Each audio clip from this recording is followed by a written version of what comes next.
Good morning বন্ধুরা, welcome back to my channel Rubishani vlogs. আসামের ছোট্ট একটি সোনার শহর থেকে আমি হচ্ছি রবি। আমার চ্যানেলে তোমাদের সবাইকে আরেকবার স্বাগতম।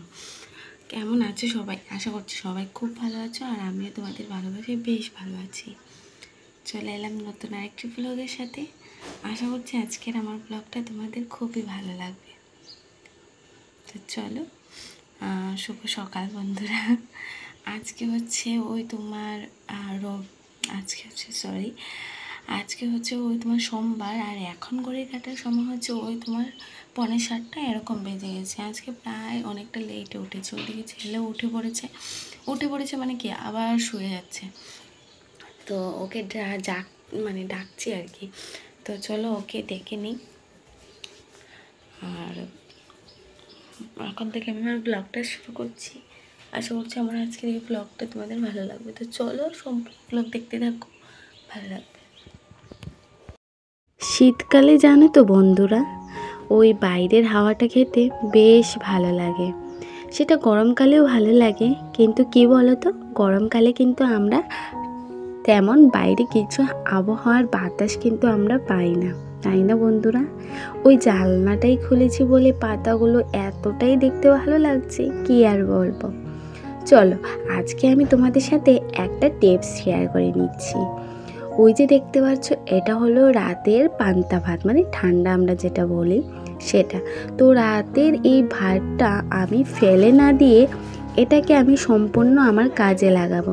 তো এটাকে কাজে লাগানো মানে কি, শীতকালে দেখবে আমরা কিন্তু খেতে ভালো লাগে না ঠান্ডা কিছু, তাই না? সবসময় মনে হয় যেন গরম কিছু পেলে বেশ ভালো হতো। তো তাই সকাল সকাল মনে করলাম এটাকে একটা কিছু করা যাক, আর এটা আমি প্রায় সময় করে থাকি, অন্যান্য ভিডিওতেও আমি শেয়ার করেছি। তো ওই যে প্রথম পেঁয়াজ কুচি করে নিয়েছি, এই পেঁয়াজ কুচিটাকে আমি তেলের মধ্যে দিয়ে দিলাম। তার পাশাপাশি এখানে আমি কুচি কুচি করে ছোট ছোট করে আলু কেটেছি। পুরো ছোট ছোট না কিন্তু বন্ধুরা, সামান্য একটু ছোট ছোট করে নিয়েছি। আর তারপরে এটা কমপ্লিট হয়ে গেছে। আমি তো পুরোটা তোমাদের সাথে শেয়ার করিনি। এখানে আলু, পেঁয়াজ, কাঁচা লঙ্কা দুটো দিয়ে আমি কিন্তু ভাজা করে নিয়েছি। আর খেতে কিন্তু এটা জাস্ট অসাধারণ হয়, পেট পুরো ভরে যায়। কিন্তু কি বলো তো, একটু গ্যাসের প্রবলেম হয়ে যায়। তবে যাই হোক, ফালানোর কিছু নেই। যে ঠান্ডা হয়ে গেছে, খেতে তো ইচ্ছে করবে না, তরকারি দিয়েও ভালো লাগবে না। তাই আমার মনে হয় এটা খেলে ভীষণ ভালো লাগে। আর সকাল সকাল না, এটা তুমি চায়ের সাথে খাইতে পারবে, মানে আলু সেদ্ধর সাথে খেতে পারবে, আলু মাখা যেটা, কোনো চাটনির সাথে খেতে পারবে। আবার তুমি এটাকে ওই তোমার ঘুগনি আছে না, মটরের ঘুগনি, চানা, ছোলার কিছু ডাল ঘন করে, এগুলো দিয়েও কিন্তু এটা খেতে পারবে। আর আমি কিন্তু এর মধ্যে কোনো কিছুই খাচ্ছি না, বাস এটা সিম্পল করে নিয়েছি। আমি আর আমার ছেলে সকালবেলা এটা খেয়ে স্কুলে চলে যাব। আর অনেক সময় আমি আমার ছেলেকে এটার মধ্যে টিফিনটা করে দিই। তো আমরা মধ্যবিত্ত মিডল ক্লাস ফ্যামিলিতে আমরা একটু বুঝে শুনেই আমাদের চলতে হয়। তো যাই হোক, আমার এটা রেডি। এইবার চলে যাচ্ছি একদমই স্কুলের দিকে। তোমাদের সাথে না শেয়ার করা হলো না আমার, যে আমি এবার চলছি স্কুলের দিকে। তো চলো বন্ধুরা, স্কুলে যাই, আর তারপর তোমাদের সাথে একটা জিনিস শেয়ার করছি। তো স্কুলে তো চলে গিয়েছিলাম, তারপরে কিন্তু স্কুল থেকে বেরিয়ে কোথায় যাচ্ছি, কী করছি, চলো সবটাই দেখাচ্ছি। তোমরা দেখতে থাকো। আর আশা করছি আমার আজকের এই ব্লগটা যদি তোমাদের কোনো অংশ কিছু ভালো লাগে, অবশ্যই একটি লাইক কমেন্ট করে আমাকে জানিও। আর নতুন বন্ধুদেরকে কি বলবো বলো, একটা সাবস্ক্রাইব করে দিও।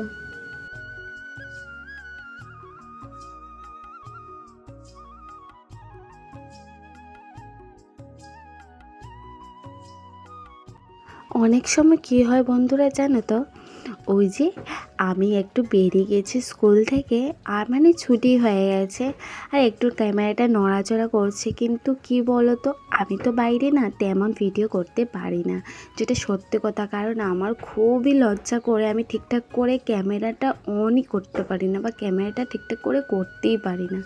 তো অনেক প্রবলেম হয়। তো যাই হোক, ওইদিকে আমি ক্যামেরাটা একটু নাড়াচাড়ার পর একটু গেলাম। ওই যে দেখতে পাচ্ছ, এটা হচ্ছে গিয়ে একটা দোকানে যাব, মানে নতুন খুলেছে তোমার তেল মশলা সব কিছুর প্রোডাক্ট। তো এখানে কিন্তু গ্রসারির দোকানটা সম্পূর্ণ সব কিছু পাওয়া যায়। সব থেকে ভালো পেপার 1 টাকা 2 টাকা 3 টাকা সব সময় কম থাকে, এটার মধ্যে সব সময়ই কম থাকে। যারা নিতে চায় তারা কম বেশি করে নিতেই পারে। আর এই জায়গাটা না আমার ভীষণ ভালো লেগেছে। আমার মনে করছিল যে কেউ যদি আমাকে হেল্প করতো তাহলে আমি সত্যি এটা নিয়ে নিতাম, মানে আমি একটু রিলস করতাম।